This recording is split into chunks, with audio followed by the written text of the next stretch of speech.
My name is Collin Stultz. I'm an assistant professor of electrical engineering and computer science in the Harvard-MIT Health Science and Technology Division. I am also a member of the Research Laboratory of Electronics. MIT is a very diverse place, and the strength of diversity is that it brings different viewpoints to bear.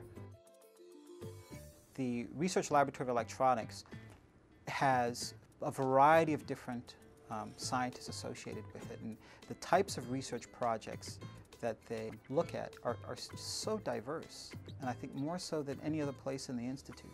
And whenever you have a collection of such diversity, people who are interested in so many different things scientifically and otherwise, it breeds this type of acceptance and this type of willingness to have people invent and explore things that really others have not explored before. My research at RLE is divided into, I would classify it under two broad classes. The first being big things and the second being small things. With respect to big things, we look at physiologic data, electrocardiographic signals, which come from patients after they've had a heart attack, and we try to make predictions about who's going to live after a heart attack and who's going to die. The major aspect of our work is in looking at small things. And by small things, I mean things that you can't see with the naked eye, proteins and DNA. And we use computers to try to understand how changes in the shape of proteins and DNA impact on human disease. The dichotomy between the medical part of my brain and my life and the more pensive scientific aspect of my life, I think overall helps my research. And I like to think it helps the research of others. The perfect project is one that combines both theoretical or computational aspects with experiment. And either the student does that him or herself, or they do one part and in collaboration with someone else. One of the great strengths of MIT, I think, is that it is a university that values teaching tremendously.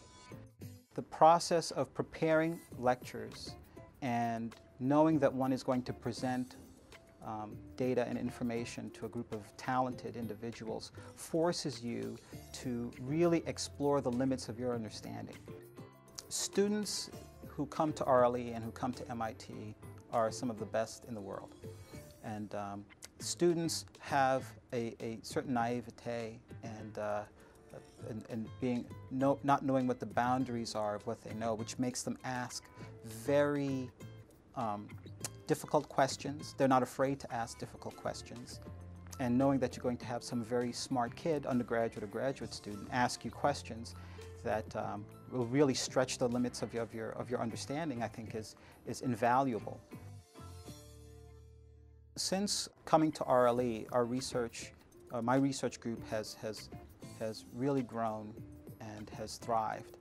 Using engineering principles from computer science to study biomedical problems, I think is where things are going. And it's going to require somebody or a group of individuals with the type of expertise that RLE has. So looking at complex systems, looking at interactions and components of complex systems, engineers, computer scientists, and collaborations from many different avenues to be able to understand all of that. And so I think that there is a lot to be said for places like RLE contributing to human health, and I think that's where the future is. I love what I do. I love my job. I love coming into work, and I love thinking about hard problems. I love thinking about hard problems with smart students and smart people. I love exploring things that are unknown. I love trying to understand things that I don't understand.